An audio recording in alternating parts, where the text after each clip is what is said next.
Well, hi folks, here we are, August 1st. It's a long weekend and it's starting off just pretty spectacular here on the island. Nice, sunny, and looks like it's going to be a good day.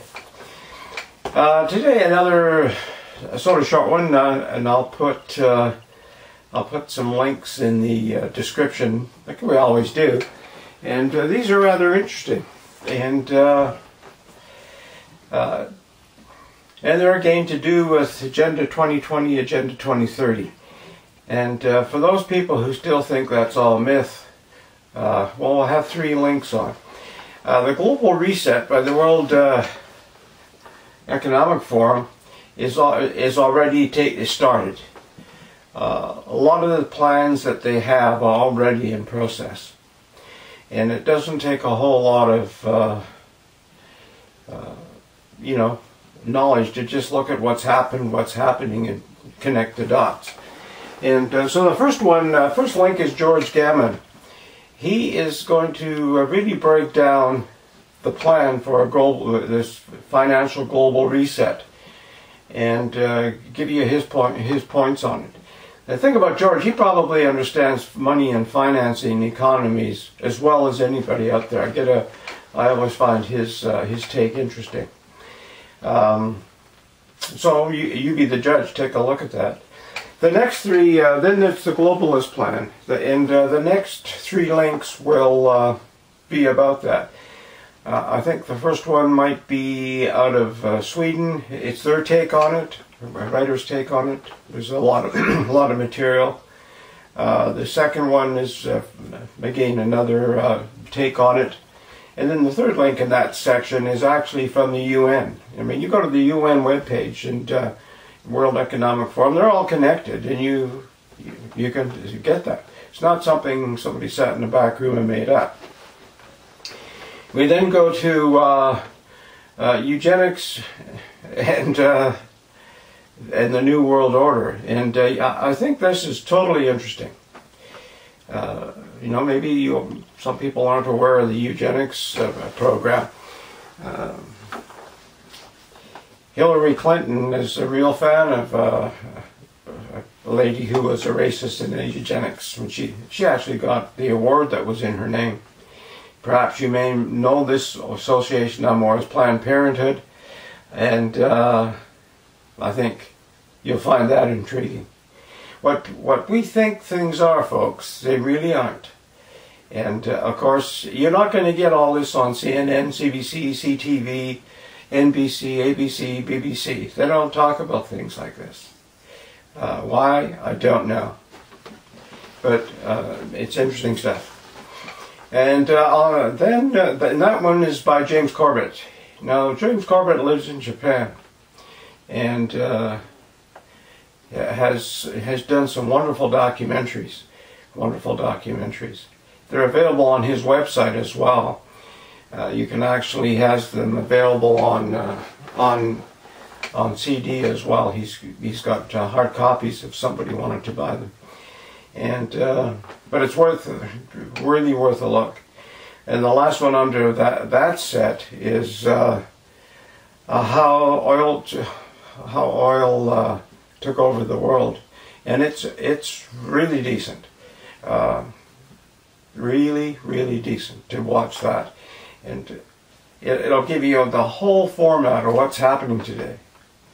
You know, those links that I put on, unless someone just totally doesn't understand the English language, you'll have a better insight than most people out there. Because most people are, maybe you have friends or maybe family or maybe yourself are going out to do some protesting today. After you watch these, you'll realize that you're protesting right into the hands of the people you're protesting against. Crazy. If you're out there protesting for whatever it is today, you're protesting right into the hands of those who you're protesting against. They are financing it, have set it up. Hard to believe? Well, watch these links and see for yourself. It's And of course some people don't want to know. They want to keep on protesting whatever, whether it's climate change or Black Lives Matter or whatever thing they can come up with. I noticed this morning somebody is wondering how she can get her 11-year-old and their friends, they want to take a stand against the banning of TikTok. And that's how we major in minor things. Look at the back door of TikTok. It's much like Huawei. Just look at their back doors. And, well, we'll just sort of leave it at that. If you want to teach your kids how to go protest something that's sort of stupid, well, go for it. We're already protesting things that I think are stupid because we just don't understand what we're protesting. We may have good intentions, but we're playing, like I said before, right into the hands of those you're protesting against. That's how it's set up.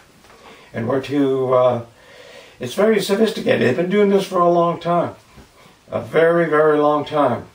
And of course, now, if you don't want to know, if you just want to carry on and just sort of know something's happening, but you don't want to be bothered, you'd rather sit in the shade and read poetry, well, I'll put a link to my website. I've got 10 volumes published now, and 10 or 11, I think it's 10. The last one we incorporated 2 books into one because one was a short book and thought we'd put them both together. And those are available really inexpensively on Amazon as an ebook. Some of the books are available in hardback or paperback right from the publisher. Of course, those are more expensive. The ebooks we're just putting out there just to cover costs, and well, doesn't really cover costs, but it in a sense does.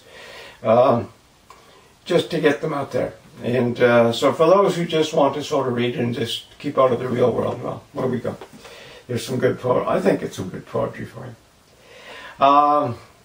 Other than that, have a great wild weekend in a positive sense. And just be careful, as they say out there. I see a city in Japan, big city in Japan, is under lockdown, forcible lockdown again. Now, is this a replay of the Wuhan lockdown? And then we get locked down next? And again, these lockdowns, folks, are all part of this global plan. And you don't think it is? Well, 176 countries signed off on this. I think it was 176, way back in that meeting in Rio de Janeiro. And maybe that's why the clowns on the West Coast are being so stupid. They signed off on it as well. And once one realizes everything that's going on, it really gets people to pause and think, how are we going to survive in this kind of a sort of situation? How are you going to thrive, I should say, in that sort of situation? Because it's all about total control of everybody. And I know, sounds far-fetched, but take care, bye for now, and have a good weekend.